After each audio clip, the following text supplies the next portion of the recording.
Ah, yes, Jollibee. Surely you've heard of it, right? If you're Filipino, whether it be here in the Philippines or overseas, the name should be familiar. It has garnered so much fame and reputation throughout the past decade and has cemented itself as a household name. But just where did this title of a fast food corporation come from and rise to its current glory? Well, let's find it out in today's video about the history of Jollibee.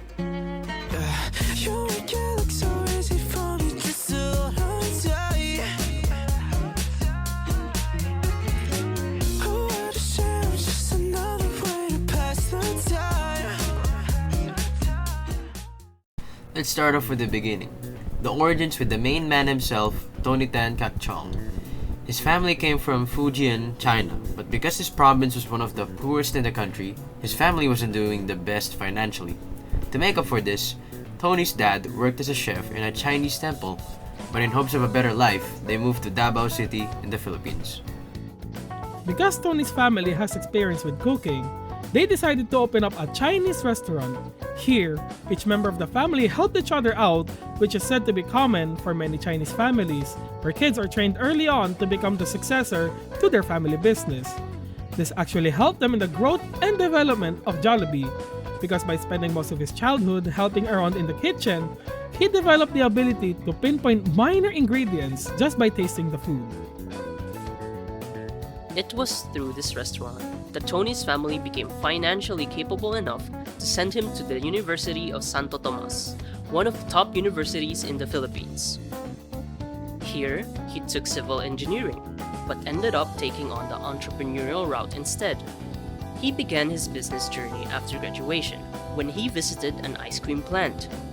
Here, he got an idea and used his 350,000 pesos of his family's saving to franchise two Magnolia ice cream parlors, namely the Cubao Ice Cream House and the Quiapo Ice Cream House.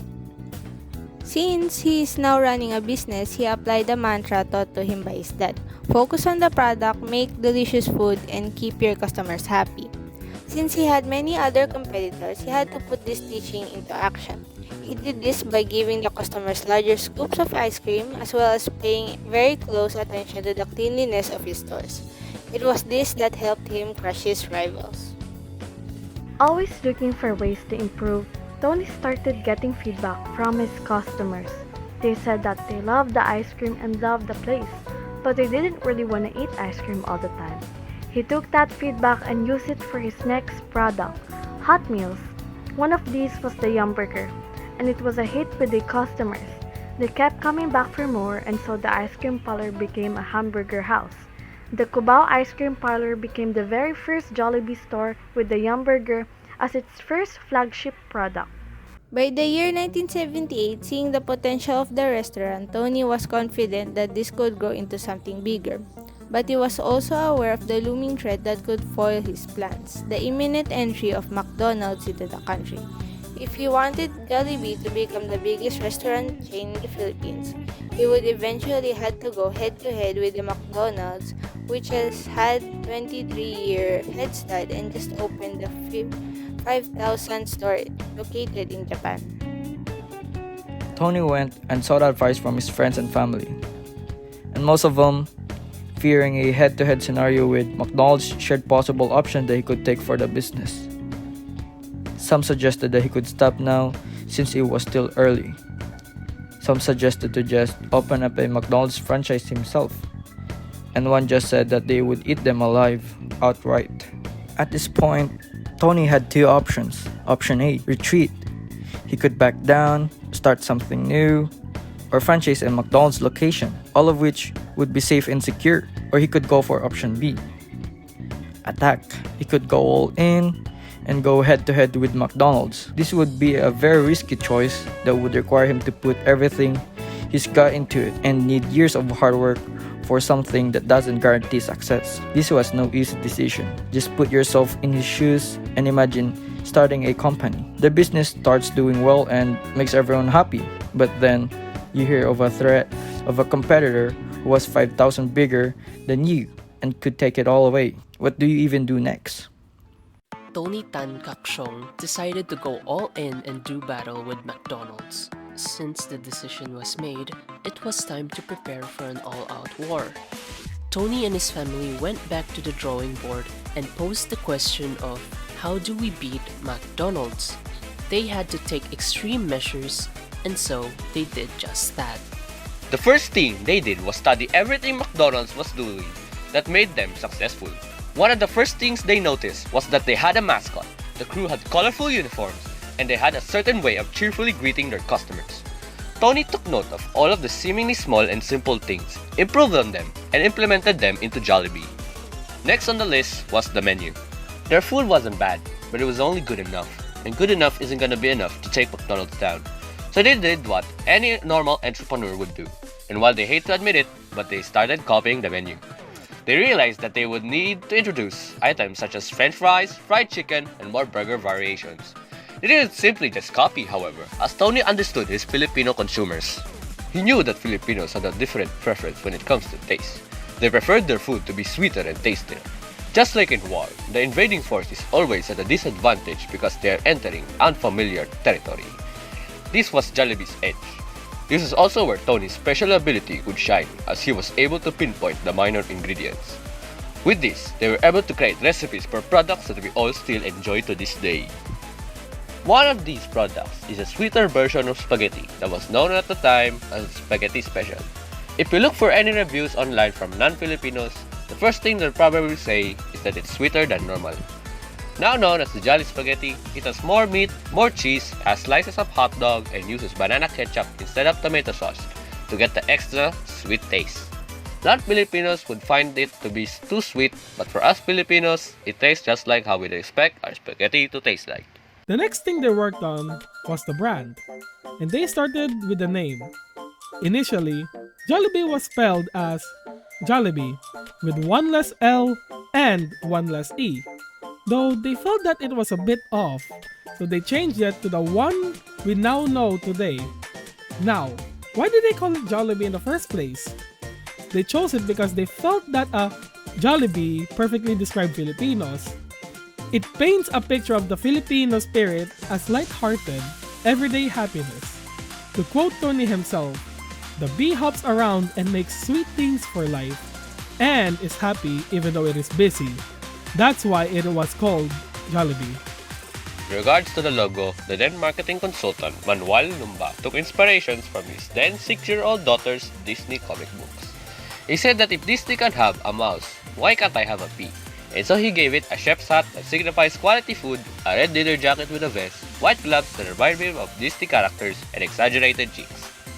It looked slightly different at the time because it wore green pants, but over time, it was given the yellow and red stripes it currently has, along with that Bumble Bum. Rocking a new brand name, new visual identity, and a superior flagship product under Yum Burger, they were now ready to expand.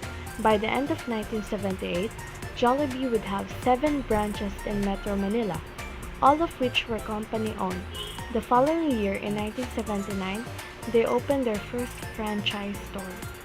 In 1980, which was an important year for Jollibee, because it would be only 1 year away from McDonald's arrival, Jollibee launched 2 products that would further drive their sales figures, their french fries and now their world-famous Chicken Joy. Explosive sales following their launch caused the Chicken Joy to become Jollibee's flagship product. And alongside the Young Burger and the Jolly Spaghetti, they now had a menu that would put McDonald's to the test. In 1981, McDonald's opened their first branch in Manila, marketing their arrival in the Philippines. With their confidence sky high, they were ready to invade the whole country. But they only primarily serve hamburgers, thinking the same strategy will work everywhere they went. Unfortunately for them, they soon discovered that while Filipinos like burgers, we did not consider them as complete meals. McDonald's learned this the hard way and realized that they needed to adjust to the demands of the market as soon as possible. Sadly, they were way too slow to adapt and change their menu and tailor to the taste of their products to what Filipinos preferred. It seemed that the size and complexity of McDonald's slowed them down in being able to make changes quickly. George Yang, who was the founder of the McDonald's master franchise holder in the Philippines, said that it was getting increasingly frustrating that he could not make changes as fast as he wanted to. One of the reasons as to why that is that McDonald's Philippines is a partnership between McDonald's International and George Young's firm. Due to this setup, George did not have much control as Tony did with Jollibee. Now, we shall play an audio recording of our interview with one of the managers at an undisclosed Jollibee branch to see what someone who works there thinks. Thank you for being able to spend a bit of your time today. No worries, it is my pleasure, so on with the question. Okay, so for the first question, what do you think made Jollibee prevail over McDonald's all of those years ago? Well, I think it's because of the hard work and effort that Sir Tan Caktiong put into the business. He took the time to study everything, from the market to his competitor, to his business's flaws, and in the end, it all paid off. That is true indeed. Tama nga naman. So, for our next question, why do you think Jollibee is able to stick around as long as it has? I think it's because Jollibee really caters to the Filipino consumer. When a Filipino thinks of fast food or comfort food, they'll probably think of Jollibee first. Tama, tama. Nagutom na nga ako para sa Jollibee. Okay, and for our final question, do you think that Jollibee is important for the Philippines? If yes, then how so?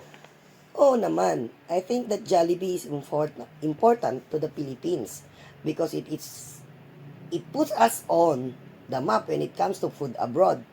Of course, people would come to visit our country to explore, see the sights, and taste our wonderful food along the way. But for those who aren't going out of their way to come here, Jollibee is probably the closest thing available to them when they think of Filipino food. You couldn't have said it better. Thank you so much for giving us your precious time. I'm sure Jollibee is always as busy as ever. You're not wrong on that one. You take care now. And that about wraps up the video. Thank you for watching. Hit like if you liked it. Don't if you didn't. And yeah. Peace.